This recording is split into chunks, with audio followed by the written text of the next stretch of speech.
Good morning, everyone. Since the beginning of the information age, one theme has consistently risen, and that's that the power of the platform is exponentially greater than the power of a single application. If we go back to the introduction of the Wintel platform, we saw an explosion of third-party software development. Who would have thought back then that we would be using that very same platform today to come up with new ways to communicate with our friends and family, new ways to create art, and even new ways to entertain ourselves. When Apple decided to turn the cell phone into a platform, they created an industry. The app market is expected to reach $77 billion in revenues by the year 2017. With this platform, we've come up with new ways to connect with each other, new ways to get around, and we've even replaced the need for other devices around us. So where does the problem exist? Well, my team is interested in the field of consumer robotics. If we look at that market today, we see robots like these drones and telepresence robots, as well as appliances like the Roomba for cleaning your house. So the problem is, all of these consumer robots are focused around a single application rather than an application-based platform. This is where our team comes in. We believe that a consumer robotics platform that inspires the same innovation as Wintel and the iPhone could completely change the market as we know it. I'm Nick, and my teammates are Alfredo, Alain, Allende, and Charday, and we've spent the last year on that very platform. We're proud to introduce to you today APRo, the application-based robot.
Our team is proud to present to you APRo, the application-based robot that can run a variety of applications at home or in the workplace.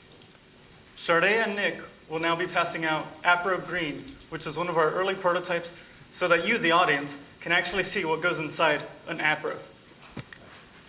So on our way to create this robotic hardware platform, we needed to set some design decisions. One of them was that we wanted it to rotate a full 360 so that you can tilt the camera. Another one was that we wanted to connect to it through a phone so that we could take advantage of the many applications that are already written. And we also wanted to make applications easy to write. So we decided to use the Python programming language, as it is the most popular language today. So to tackle this ambitious project, we set 3 different goals. The first is that the robot must be feature-packed with hardware. To do that, we said, if we can have 4 different peripherals, we would be happy. The second goal was that we must exhibit generality through our software. So we said that if we can write 5 different applications, we'd be good. And lastly, we wanted to make the applications easy to write. So we said if we could sit down for 24 hours and write something substantial, then we would be really, really happy. So first, it must be feature-packed. So to run different applications, we need hardware. So for instance, telepresence requires a screen, and to play music, you require speakers. An interesting thing about our robot is that it actually incorporates really high-end technology, such as the batteries, which just came out earlier this year. We will now demo to you one of the many things that our robot is capable of doing. Hi, Charlotte. How are you today? I'm great, APRo. Hello. Have I seen you before? No, you have not. Well, is your name? My name is Alfredo. Okay, I will remember you, Alfredo. Thanks, APRo. You will remember me next time because my face is now in your database. As you can see, this application required us to use the camera, the touchscreen, the speakers, the microphone, and even the wheels to accomplish that application. But this is just the beginning. APRo has a lot more that it is capable of doing, and so now I'll pass it off to Align, who will explain the software generality of our hardware platform. Thanks, Alfredo. So what's this whole software generality business? Well, if we look at consumer robotics today, when you buy a robot, say a Roomba for vacuuming or a parrot for flying around, you get a very narrow set of functionality. What you buy is kind of what you get. If you want to go a little further, well, you have no access to the underlying technology. That's it. We wanted to move away from that. We wanted the users to be able to, at the touch of a button, be able to change functionality on the fly. This led us to one of our key decisions to make. We decided to become completely open source. By being open source, we open the doors for developers who really want to create applications for robots. And we also give them the tools to be able to learn our platform from the inside. Alfredo and I wrote 8 of these applications. And through them, we show that we can really make use of our rich feature set. Let me show you one of these. Hey, APRo, how much battery do you have left? I am at 70% and I have 2 hours of battery left. Yeah, bro, what's your favorite movie? I really enjoyed Wall-E, but I've been meaning to watch Terminator. So that was pretty cool. See, one of the main strengths of APRo is that we already figured out all the hardware for you. You as a developer, all you need to worry about is writing your app. And that leads us to our next point. All applications need to be really easy to make. On the developer side, you get access to all our modules. That includes sensors, speakers, the screen, our motion system, and our camera system. And because we're open source, you have the entire internet of a wealth of documentation and tens of thousands of library to really assist you in putting applications down. Let me show you another one of these. I see an edible fruit, more specifically an apple. Should I add this to your grocery list?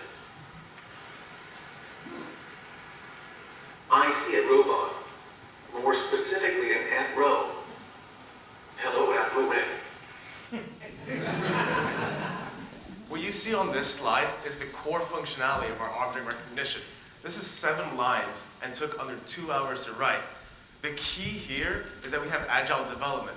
Because we have the support of Python, the flexibility of Linux, and the power of open source, developers can quickly iterate, they can quickly debug, and they can immediately see their applications run on the robot, right in action. No other platform would do something like this. APRo has really come a long way, and Ian is going to talk a little bit more about that. Thanks, Align. Now, to summarize our accomplishments with our robot, let's go back to our 3 main goals. We wanted to achieve at least 4 peripherals on our robot. We were able to outdo that with 5. We wanted to have at least 5 applications written on it. We were able to achieve 8. And as it comes to time and ease to which to write these applications, we wanted that to be in at least 24 hours. We were able to do our last application that we demoed, object recognition, in 2 hours with 7 lines of code, as we just showed. Now, comparing APRo to other robots on the market is difficult because, as we've mentioned before, there aren't other robots on the market that take full advantage of open source platforming, allowing you to expand on the capabilities of the hardware.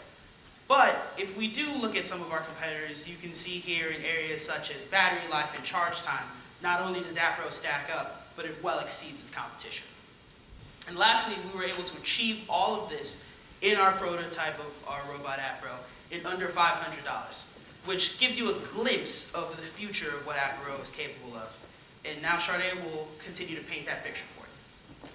Thanks again, Mayor. Looking forward, there's much to be expanded upon as far as APRo's software and electrical and mechanical hardware is concerned. For software, we plan to develop an app store that will allow us to capitalize upon the creativity of millions of developers.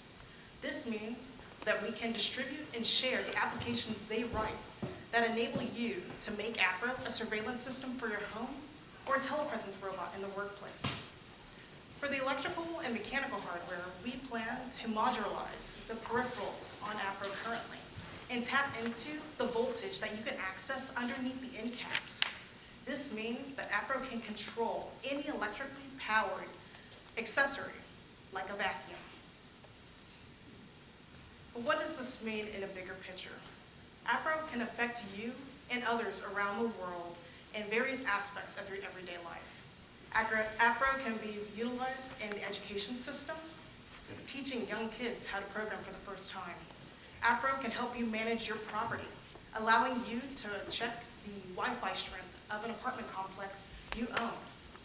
APRo can even go and become a search and rescue robot because it can use face detection and check and measure cell phone strength to find those who may be injured in a dangerous or unstable environment.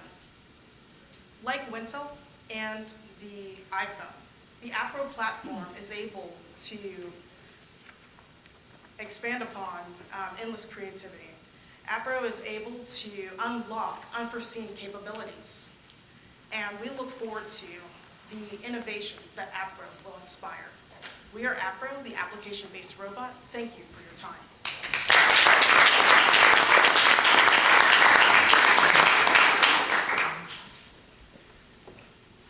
Not be taking any questions. I held the early model, but how much does your present model weigh, and what do you think it will weigh in the future? APRo currently weighs around 5 pounds. That has a lot to do with the battery that we're currently using and the way that we're fabricating the 3D printed enclosure. What we really hope to do in the future is to be able to use an as powerful but lighter battery, as well as minimize the electronic components on the inside. And if we were able to do that, we would hope to at least come to a half of that weight. I noticed that you're dependent on Wi-Fi and that code snippet you showed for the recognition program you're accessing an outside website. What happens if there is an error or you can't access it for some reason? What happens? Well, that's on the side of the developer, right? Because these are applications that developers should be inside the app market. They'll be vetted and that kind of thing. And so it's up to them to throw errors or be able to handle that in their own way. We just need to provide the platform. On the Wi-Fi component, are you going to give the developers a way to control that device from anywhere else via the internet through a gateway? Like today, can I see the devices on my Wi-Fi network, or can I be in another spot on the internet and see that device? In fact, if you check your phone right now, you'll be able to spot both of our networks they're currently on. And because it's connected to the internet, yes, we have the capability. Anywhere with internet, we can connect to these See that devices. device and control them. Yep. Does the color mean anything? RGB for fun.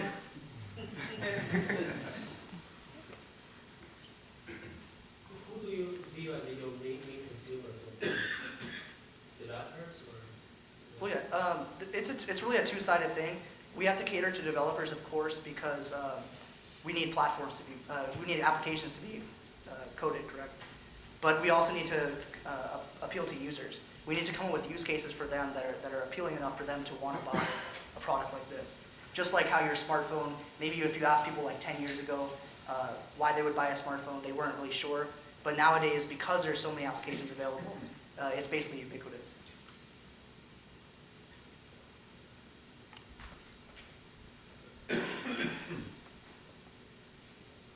All right, if there are no more questions.